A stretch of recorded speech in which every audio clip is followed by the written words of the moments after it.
لقد جاءت رسل ربنا بالحق والصلاة والسلام على رسول الثقلين معجب رب المشرقين والمغربين جدنا الحسن والحسين مولانا سيدنا ونبينا بالقاسم محمد وآل محمد وعجل الطيبين الطاهرين المعصومين المظلومين ولعنة الدائمة الباقية على أعدائهم أجمعين. أما بعد فقد قال الله الكريم في كتاب المبين بسم الله الرحمن الرحيم كل من عليها فان ويبقى وجه ربك ذو الجلال والإكرام. اللهم صل على محمد وآل محمد وعجل فرجه.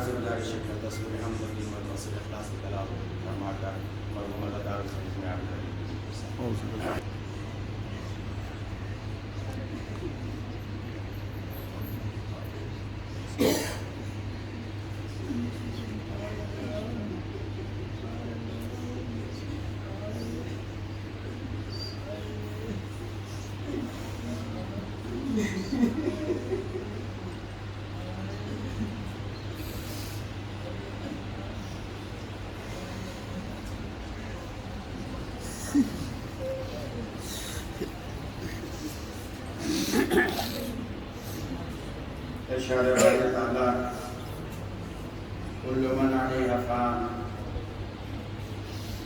ہر زندو کو فنا ہونا ہے، وَيَبْقَى وَجْهُ رَبِّكَ ذُو الْجَلَالِ وَالْإِكْرَامِ، اگر کسی کو بقا ہے تو وہ تمہارے رب کا وجہ ہے۔ جب تک انسان اس دنیا میں رہتا ہے آپس میں رہنے سے ملنے سے محبت ہوتی ہے، اور جب وہ انسان دنیا کو ترک کر کے جاتا ہے وہی اختراق انسان کو تڑپاتا ہے۔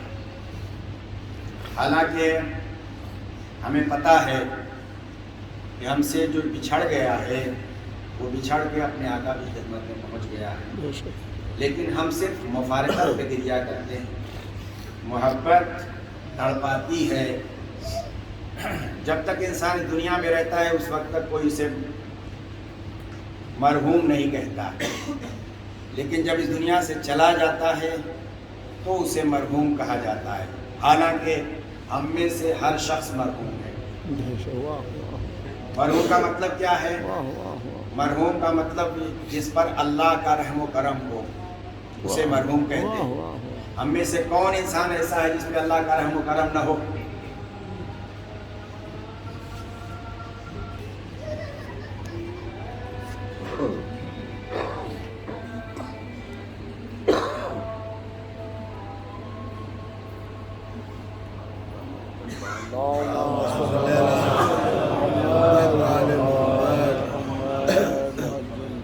میں عرض کر رہا تھا کہ ہم میں سے کون ایسا ہے جو مرحوم نہیں ہے، لیکن جب تک انسان زندہ ہوتا ہے اس وقت تک کوئی مرحوم نہیں کہتا۔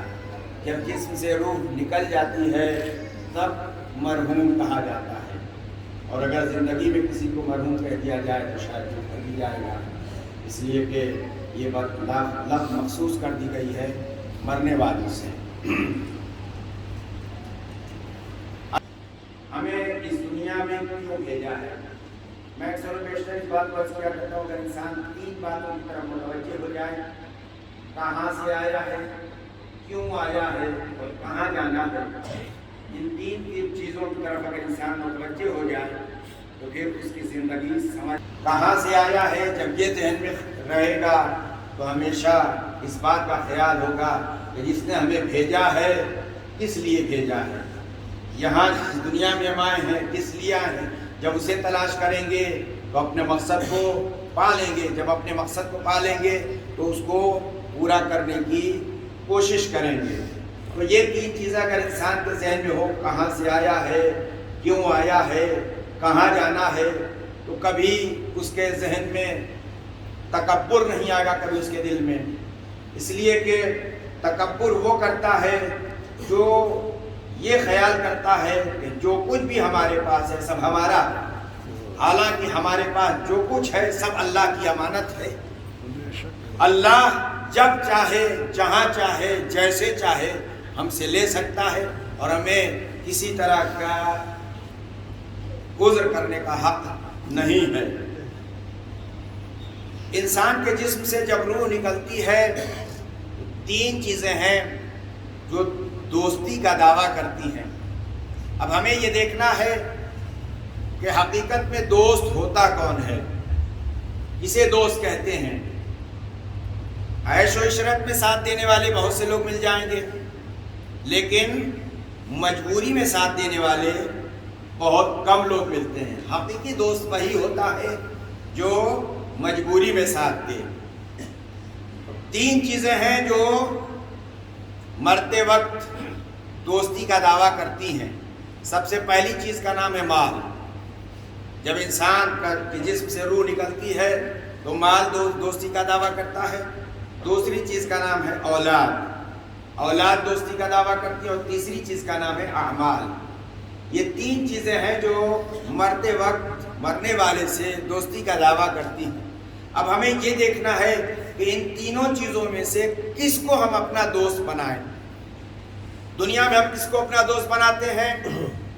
دنیا میں جب ہم کسی کو اپنا دوست بناتے ہیں تو پہلے اسے پرکھتے ہیں، آزماتے ہیں، اس کا مزاج ہمارے مزاج سے ملتا ہے کہ نہیں، اس کی پسند ہماری پسند کے مطابق ہے کہ نہیں۔ اگر مزاج میں توافق ہوتا ہے، پسند ایک جیسی ہوتی ہے تو دوست بناتے ہیں، اس لیے کہ دوستی اسی وقت مکمل ہوگی جب مزاج میں توافق ہو۔ اب یہ جو 3 چیزیں دوستی کا دعویٰ کرتی ہیں، ہمیں یہ دیکھنا ہے کہ یہ ان تینوں میں سے حقیقی دوست ہمارا کون ہے۔ مال، اولاد، اعمال کا مال تو ہمارا حقیقی دوست ہو نہیں سکتا۔ کیوں؟ اس لیے کہ جب تک انسان کے جسم میں روح ہے اس وقت تک مال ساتھ ہے۔ جہاں جسم سے روح نے مفارقت اختیار کیا، مال نے ساتھ چھوڑ دیا، تو مال ہمارا دوست نہیں ہو سکتا۔ دوسرے دعوے دار ہیں اولاد۔ کیا اولاد ہمارے دوست ہو سکتے ہیں؟ کہا نہیں۔ کیوں؟ کہا اس لیے کہ ابھی انہی نے تو ساتھ نہیں چھوڑا ہے، مگر چند قدم اور آگے بڑھنے کے بعد جب قبر کی منزل میں آئے گی، قبر میں اتار دیا جائے گا تو اولاد بھی ساتھ چھوڑ دے گی۔ اس کا مطلب یہ ہے کہ نہ ہم مال کو اپنا ساتھی بنا سکتے ہیں، نہ اولاد کو اپنا ساتھی بنا سکتے ہیں۔ اب بچا تیسرا جو دعویٰ کر رہا ہے محبت کا اور ساتھی ہونے کا، یہ کون ہے؟ یہ ہے اعمال۔ یہ اعمال ہمارا ساتھ کہاں تک دیتا ہے؟ کہ یہ اعمال دنیا میں بھی ہمارا ساتھ دیتا ہے، قبر میں بھی ہمارا ساتھ دیتا ہے، میدان محشر میں بھی ہمارا ساتھ دیتا ہے۔ لہٰذا یہی ہمارا حقیقی دوست ہے۔ جس نے اعمال کو اپنا ساتھی بنا لیا وہ یہاں بھی سرخرو ہوا اور وہاں بھی سرخرو ہوا۔ اکثر لوگ یہ کہہ دیتے ہیں کہ ہم نے تو اہل بیت سے محبت کر لیا ہے، اہل بیت کی محبت ہمارے لیے کافی ہے، عمل کی ضرورت نہیں ہے۔ نہیں عزیزو، محبت کے لیے ضروری ہے کہ اطاعت کی جائے۔ اور اطاعت کیسے کی جائے گی؟ اطاعت کیسے کی جائے اور کس کی جائے گی؟ کہ جس سے محبت کر رہے ہیں، جن سے ہم محبت کر رہے ہیں ان کی اطاعت لازمی ہمارے لیے۔ انہی نے کیا کیا کیا اور کیسے کیسے کیا ہے، کس طرح سے کیا اور کیسے کیسے کیا ہے۔ انہی جب ان کو ضرورت نہیں تھی مگر انہی نے سب کچھ کیا، اتنا کیا کہ اللہ کو منع کرنا پڑا۔ تو جن کو ضرورت تھی انہوں نے کیا، جن کو ضرورت نہیں تھی انہوں نے سب کچھ کیا۔ ہمیں تو بہت ضرورت ہے، ہمیں کیوں نہیں کرنا؟ ایک مثال دوں اور میں جلدی اپنی منزل تک پہنچوں۔ دیکھیے، آپ نے پرندوں کو دیکھا ہوگا، پرندے جو پرواز کرتے ہیں، پرندے کو پرواز کرنے کے لیے کس چیز کی ضرورت ہوتی ہے؟ پرندے کو پرواز کرنے کے لیے 2 چیزوں کی ضرورت پڑتی ہے۔ ایک شے کا نام ہے بازو اور دوسری چیز کا نام ہے پر۔ مگر ان دونوں میں امتیازی فرق ہے۔ پرندے کے اگر بازو مضبوط ہو، بہت توجہ چاہتا ہوں، پرندے کے اگر بازو مضبوط ہو اور پروں میں کچھ کمی ہو تو بازو کی مضبوطی پروں کی کمی کو پوری کر سکتی ہے۔ لیکن اگر پرندے کا بازو شل ہو جائے، پر چاہے جتنے ہو، پروں کی زیادتی سے اس کی بازو کی کمزوری پوری نہیں، ختم نہیں ہو سکتی۔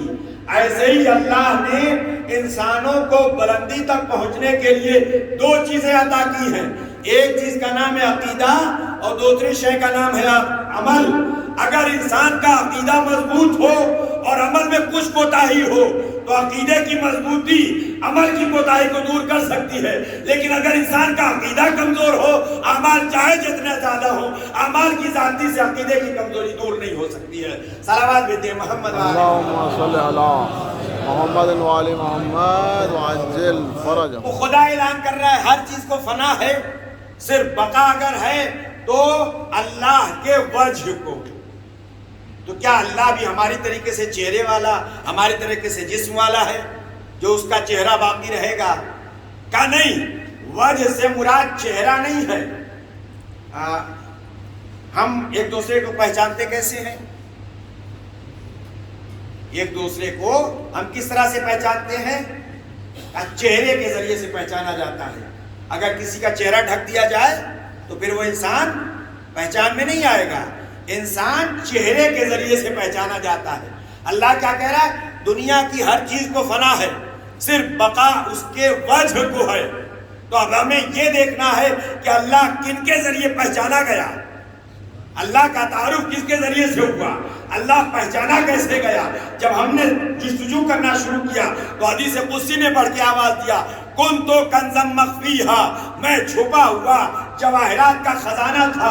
فاحببت ان اعرف، میں نے چاہا کہ میں پہچانا جاؤں. فخلقت الخلق، تو میں نے فوراً ایک مخلوق کو خلق کیا. لکے اعرف، تاکہ پہچانا جاؤں. تو کس کے ذریعے سے اللہ پہچانا گیا؟ کہ اہل بیت کے ذریعے سے اللہ پہچانا گیا. اس کا مطلب یہ ہے کہ کائنات کی ہر شے کو فنا ہے، صرف ان کو بقا ہے جن کی وجہ سے خدا پہچانا گیا، جن کی وجہ سے خدا پہچانا گیا. اب اگر ہم کو باقی رہنا ہے تو جیسے انہی نے اپنے وجود کو اللہ کے وجود میں فنا کر کے بقا کی سند لے لی ہے، ہمیں بھی اگر باقی رہنا ہے تو اپنے وجود کو اہل بیت کے وجود میں فنا کرنا پڑے گا. جب تک وہ باقی رہیں گے اس وقت تک ہم بھی باقی رہیں گے. صلوات بھیجئے محمد. اللہم صلی علی محمد وعلی محمد وعجل جب تک فرجہ. انسان لوگوں کے درمیان ہوتا ہے، زندہ ہوتا ہے، اتنی زیادہ قدر نہیں ہوتی ہے جتنی قدر ہونی چاہیے. لیکن جب درمیان سے چلا جاتا ہے تب اس کے کام یاد آتے ہیں، ایسا تھا اور ایسا تھا اور یہ کر رہا تھا اور وہ کر رہا تھا، عزا کے سلسلے میں کیسا تھا اور محبت کے سلسلے میں کیسا تھا اور لوگوں سے ملنے کے عنوان سے کیسا تھا، اس کا اخلاق کیسا تھا، اس کا کردار کیسا تھا. یہ ساری باتیں بعد میں یاد آتی ہیں. مگر اللہ کا حکم یہ ہے کہ تم ہر حالت میں مومن کا احترام کرو، اس لیے کہ مومن کی عظمت بہت زیادہ ہے. المؤمن اعظم درجۃ من الکعبہ، مومن کی عظمت کعبے سے بھی زیادہ ہے. مومن کی عظمت کعبے سے بھی زیادہ ہے. مگر ہم کو اپنا ہی تعارف نہیں ہے، ہم خود ہی کو نہیں پہچانتے ہیں تو مومن کو کیا پہچانیں گے. اور جب مومن کو نہیں پہچانیں گے تو امیر المومنین کو کیا پہچانیں گے، امیر المومنین کو کیا پہچانے. بہرحال اگر ہمیں باقی رہنا ہے تو ہم کو اپنے وجود کو اہل بیت کے وجود میں فنا کرنا پڑے گا. یعنی ہم کو ان کی سیرت اپنانی پڑے گی، ان کا اخلاق اپنانا پڑے گا، ان کا کردار اختیار کرنا پڑے گا. جب ہم ان کے کردار کو اپنا کے، ان کی سیرت کو اپنا کے، ان کے اخلاق کو اپنا کے زندگی بسر کریں گے تو ہم دور کے ہوں گے مگر نبی اپنوں میں شامل کر لیں گے. اور اگر ہم ان کی سیرت کو اختیار نہیں کریں گے، محبت کا صرف ڈنکا بجاتے رہیں گے تو اپنے بھی رہیں گے تو شاید قلب سے نکال کے جائیں گے.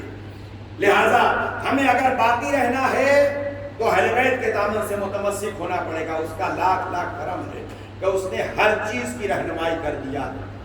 امتحان دنیا میں بہت سے امتحان ہوتے ہیں، لیکن امتحان میں جو پیپر بنتا ہے اس پیپر کو، اس کے جو سوالات ہوتے ہیں، اس کے جو کوشچن ہوتے ہیں، اس کو چھپائے رکھے رہتے ہیں ممتحن. کہیں بتایا نہیں جاتا، کسی کو نہیں بتایا جاتا ہے. اور اگر خدا نے خواستہ کہیں ظاہر ہو جائے تو پھر وہ سارا پیپر کینسل کر دیا جاتا ہے، دوبارہ پیپر بنتا ہے اور دوبارہ امتحان ہوتا ہے. مگر اللہ کتنا کریم ہے معبود، اس نے سب کچھ بتا دیا ہے کہ تم سے کیا سوال کیا جائے گا اور تمہیں کیا جواب دینا ہے. اور اس چیز کی جو تمہیں حاجت ہوگی، حاجت کہاں سے پوری ہوگی، کون سا در ہے جس در پہ جانے کے بعد تم ان ساری چیزوں کو حاصل کر سکتے ہو. ایک عزادار ہے